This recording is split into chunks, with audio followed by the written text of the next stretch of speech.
Bonjour à tous, merci de nous rejoindre. Tout de suite, les titres de votre édition du samedi 3 avril. Ouverture officielle du Forum de l'économie culturelle ce matin au Centre international des conférences Abdel-Latif Rahal. L'événement a été inauguré par le Premier ministre Abdelaziz Jarrad, accompagné des membres du gouvernement.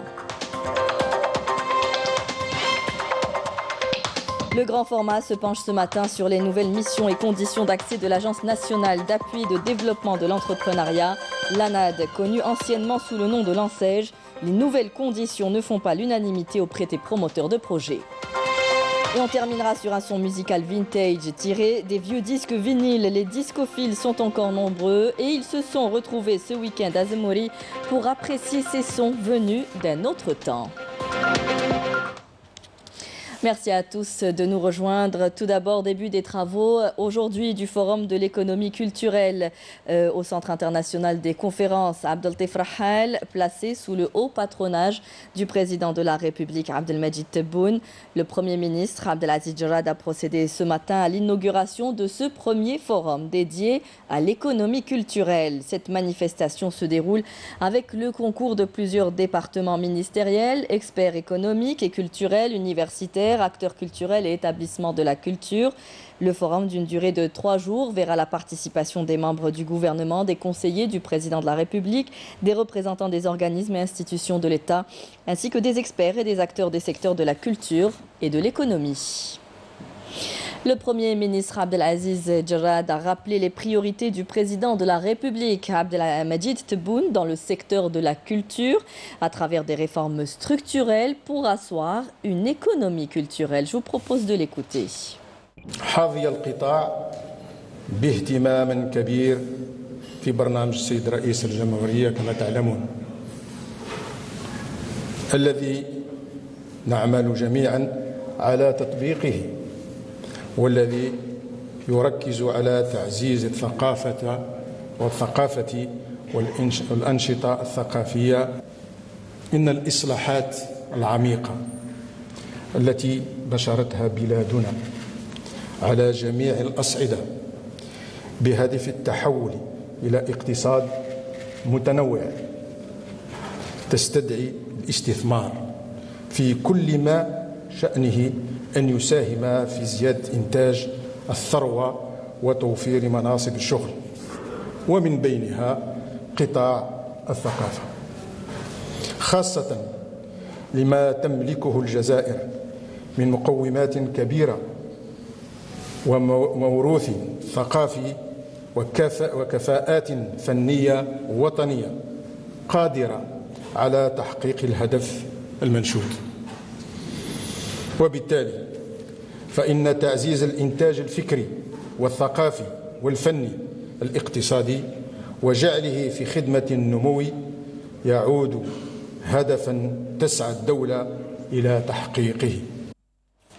Et le Premier ministre a auparavant visité l'exposition. Abdelaziz Jarrad, accompagné de plusieurs membres du gouvernement, dont la ministre de la Culture et des Arts Malika Bendouda, a fait le tour des stands de professionnels et établissements culturels où il a échangé avec eux sur leurs préoccupations notamment.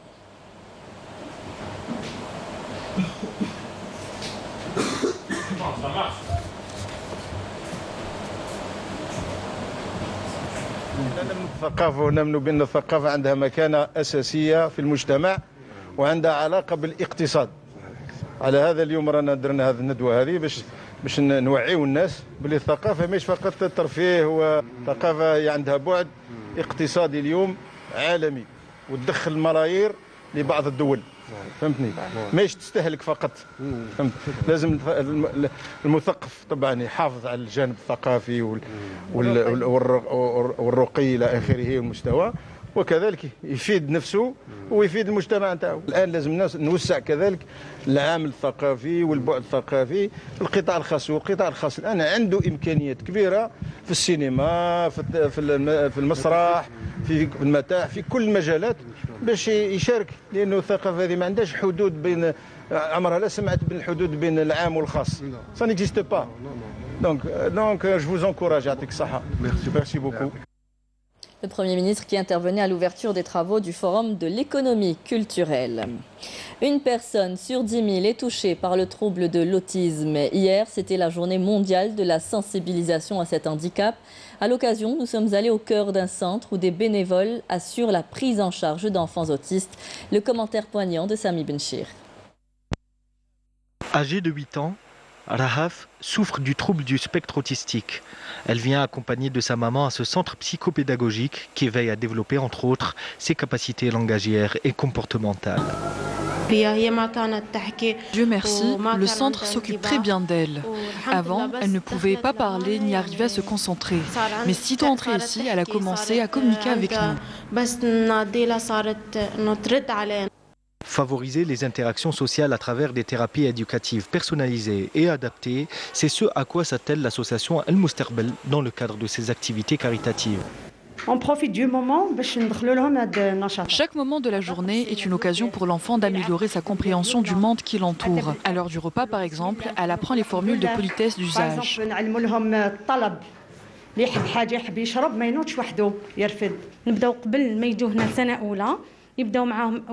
Avant d'être scolarisé, il peut venir ici pour apprendre les gestes de base de la vie à l'école. Tenir un crayon, se concentrer sur un exercice, comme ça il peut entrer sereinement première année primaire. Des spécialistes bénévoles qui tâchent de fournir un environnement favorable à l'intégration de l'enfant autiste en surpassant la gêne de sa différence.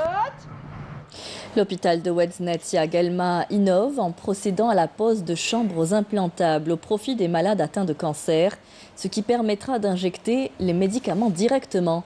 Ce système limite les douleurs liées aux piqûres répétées et permet aussi aux malades d'avoir une activité physique normale. Adel Boukhams. Faciliter le quotidien des cancéreux tout en préservant leur capital veineux. Cela est désormais possible à Guelma grâce à cette prouesse médicale qu'est la pose de chambres implantables proposée aux patients soumis à une chimiothérapie intraveineuse. Je me soigne depuis plus d'une année. J'ai l'impression que mes veines sont devenues sèches. Je souffre le martyre quand je me fais piquer. Ce n'est plus le cas maintenant après la pose de la chambre implantable. Une pause qui se fait en une demi-heure, mais qui peut atténuer une souffrance d'une semaine pour les cancéreux qui suivent une chimiothérapie. La patiente a bénéficié d'un cathéter grâce auquel elle ne sera plus piquée lors des séances de chimiothérapie qu'elle subira lors de son traitement. La pose de cette chambre est très facile. Elle peut durer entre 20 et 30 minutes et peut épargner aux cancéreux 1000 piqûres sans toucher aux veines périphériques. À l'heure actuelle, elles sont 14 personnes à avoir bénéficié de la pose de cette chambre implantable. Les médecins espèrent en faire bénéficier une cinquantaine dans un futur proche. Nous appelons les malades concernés à se rapprocher de nos services pour la pose de cette chambre qui leur permettra de se faire soigner en toute aisance. Moins de douleur, un gain de temps et d'énergie et la possibilité de bénéficier de son traitement à domicile. Grâce à cette chambre implantable, le patient atteint de cancer peut retrouver une vie quasi normale avec nettement moins de douleur. Espérons que cela puisse se généraliser aux autres patients. Les micro-entreprises constituent un levier du développement local au sens où elles contribuent à la création de richesses et génèrent des emplois. Les pouvoirs publics misent sur ce créneau pour la relance économique. L'ANAD, l'Agence nationale d'appui et de développement de l'entrepreneuriat, anciennement appelée ANSEJ, vient répondre à ce besoin. De nouvelles missions lui sont dévolues avec de nouvelles conditions d'éligibilité que les promoteurs contestent aujourd'hui. Le grand format est signé à Adel Boukhams. Aller vers une économie bâtie sur les micro-entreprises en mesure de contribuer à la relance économique. Tel est l'objectif des pouvoirs publics à travers la création de l'Agence nationale d'appui et de développement de l'entrepreneuriat, ANAD, qui a vu le jour en ce début de l'année 2021. Il y a un changement de l'apport personnel, du prêt non rémunéré. Non, maintenant c'est 15%. Donc c'est un seul palier de financement. Donc ça varie 15, 12 et 10% selon la zone. Quand il s'agit des hauts plateaux et des zones spécifiques, on a 12% d'apport personnel. Et quand il s'agit des zones du Sahara, c'est 10%. Il y a des mesures de refinancement. C'est un prêt non rémunéré. supplémentaires que l'ANSEJ octroie aux jeunes, c'est pour financer bien sûr le fonds de roulement. Il est vrai que l'ANAD a apporté beaucoup de points positifs, surtout ceux de l'annulation de la condition d'être chômeur pour l'éligibilité, la possibilité d'octroi de crédit pour l'extension du projet, ainsi que l'accès aux fonciers aux locaux. L'ANAD, un dispositif qui a pris le relais de l'ANSEJ pour pallier aux lacunes relevées par les jeunes promoteurs. لو كنا نحب نديفلوبي شركه تاعي وندير فيها d'autres activités, je pourrais pas au niveau de l'ANSEJ et je suis bloqué à Landi. Landi ne me permet pas de faire une extension dans un autre domaine alors que déjà l'ANSEJ. On ne peut pas être une grande société. On est condamné à être une petite entreprise. J'ai commencé les démarches administratives en 2012. Le fait de passer par l'ANSEJ a été encourageant pour moi. C'était une certaine sécurité. Seulement, avec la bureaucratie, je n'ai pas pu ouvrir jusqu'en 2014. Donc, et je devais payer un loyer pendant des années. C'est vrai qu'on a le droit à 20% des marchés, mais en réalité, la réalité est autre. C'est rare d'obtenir des marchés et quand on les obtient, j'ai quelques marchés, j'ai quelques conventions, on ne se fait pas payer. Les petites entreprises avaient normalement le droit d'avoir une partie de la commande publique. Donc cette loi n'a jamais été appliquée. Donc du moment que les petites entreprises n'ont pas le droit ou n'ont pas les capacités de participer à la commande publique, donc les soumissions, donc ils ont été écartés, ils ont été bannis. Il y a aussi, suite à des problèmes financiers, la plupart de ces entreprises ont aussi été plus ou moins traînées en justice. Répondant à ces doléances, l'ANAD a modifié les mesures d'aide à la création des micro-entreprises sans pour autant satisfaire pleinement les organisations patronales des jeunes entrepreneurs qui restent sceptiques.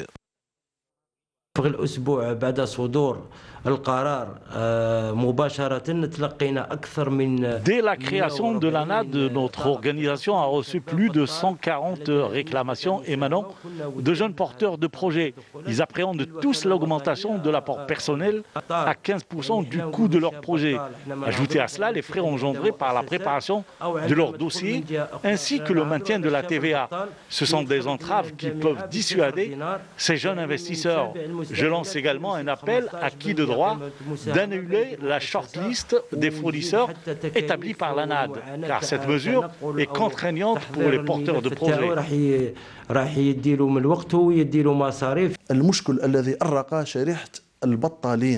Ce qu'on reproche à ce nouveau dispositif, c'est l'augmentation de l'apport personnel exigé aux porteurs de projets, qui verront le coût de leur projet augmenter suite à la dévaluation de la monnaie nationale.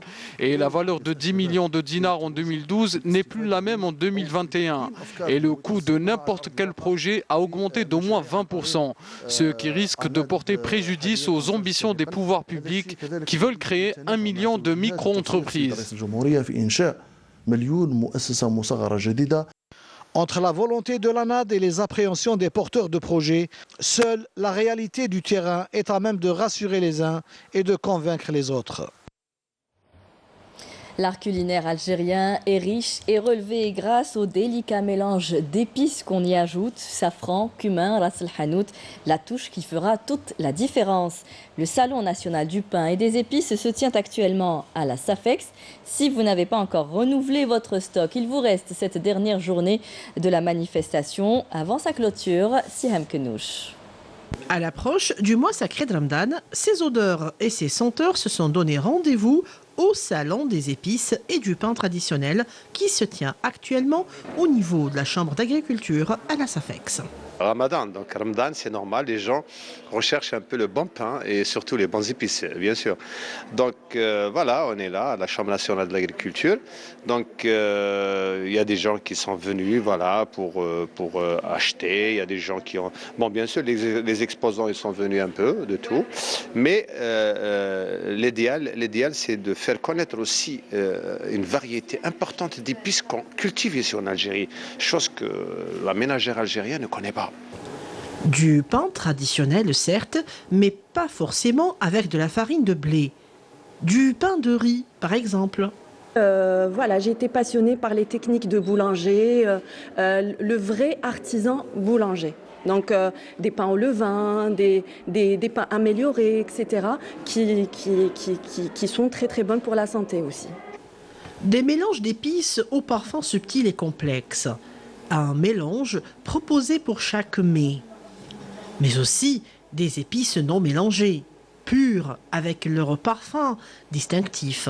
Du safran, du curcuma. Cette exposition, on fait une offre pour l'Algérien pour faire connaître notre produit, puisque le safran, c'est un produit que l'Algérien n'utilise pas trop c'est-à-dire dans la cuisine. Dans nos traditions culinaires, il est vrai que les épices sont partout. Ça relève le goût de nos sauces, orne nos pains, et puis une nouvelle tendance chez nous, des fromages aux multiples épices. Esprit nostalgie, hier au complexe du Grand Bleu de Zemmouri, le son des vagues s'est entremêlé avec le son vintage du vinyle.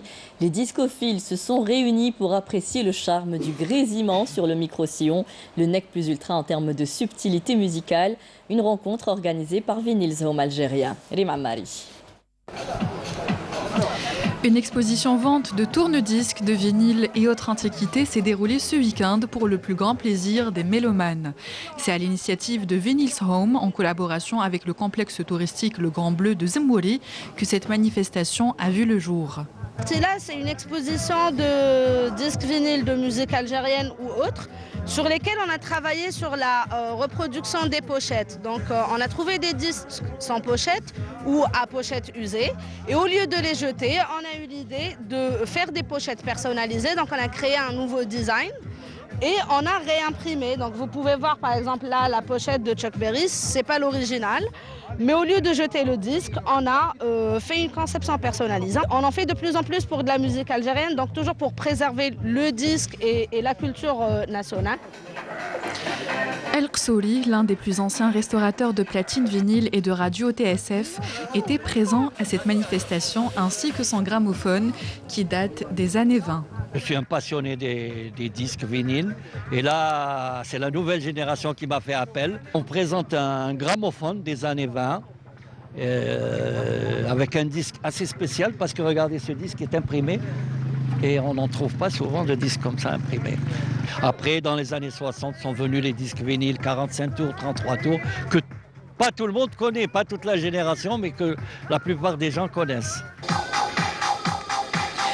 L'événement a été marqué par la présence aux platines du DJ à succès Tariq, qui malgré l'évolution de la musique tient dur comme fer à ses disques vinyles. C'est vrai que les platines ont changé, mais le vinyle reste toujours le même. Et la culture du vinyle n'a pas disparu parce qu'il y a beaucoup de gens qui disent que le vinyle a disparu pendant les années 90 et les années 2000. Suivant la technologie et l'évolution de la musique, il y a des plateformes électroniques maintenant. Il y avait le CD juste après. Avant, il y avait la cassette aussi. Mais je pense que c'est vrai qu'en ce moment, le vinyle revient en force un peu partout dans le monde.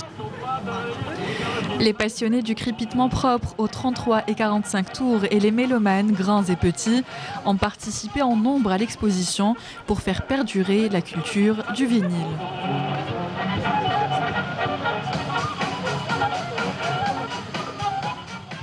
Et on passe du grésillement des vinyles au rugissement des grosses cylindrées. Sur les plages de Mostaganem, des bikers ont fait vibrer le moteur de leur bécane.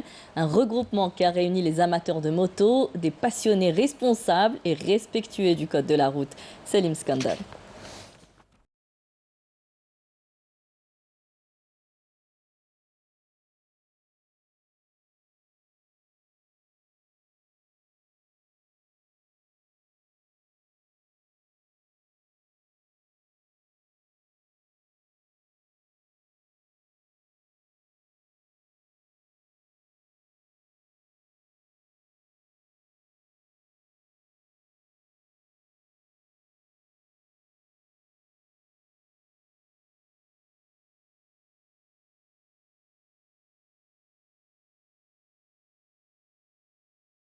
par le groupe de Mostaganem pour un événement au niveau de la plage.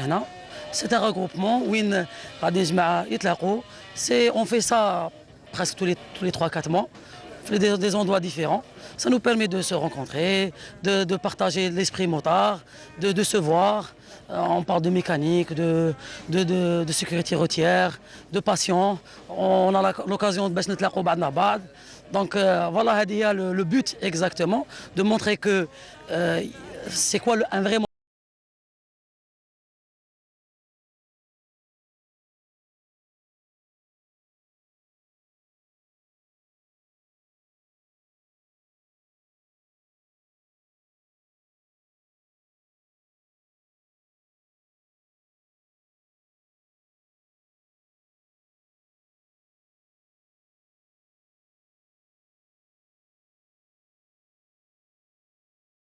Les bikers. نتلايموا نضحكوا نلعبوا لي فامي يشوفونا حاجه واحده اخرى كاع سما تمد نظره زينه حنا رانا هنا باش نصحوا النظره للغاشي على اصحاب لا موطويات خاطر حنا لا موطو كيما نقولوا تمشى في الدم باش تكون موطار صافي با دير تشري لا موطو تاع 400 مليون قادر تشري لا موطو تاع 20 مليون فيسبا 125 والله تستمتع بها ان شاء الله كاع لي موطار ما تهوروش الكاسك لي غون لا توني كومبليت مشي شاري موطو تاع 200 مليون ولا ما تقدرش تشري كاسك ولا فيستا ولا كاع ان شاء الله بربي وهادو كاع اللي هنايا ما كاش اللي ماشي داير لاتوني ما كاش اللي ماشي داير كاسك.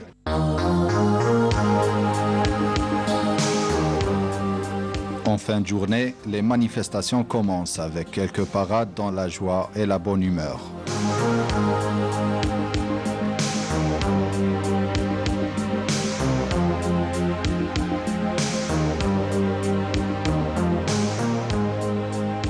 Et le ton est donné, restez prudents sur les routes. En Ligue des champions de football, le MC deuxième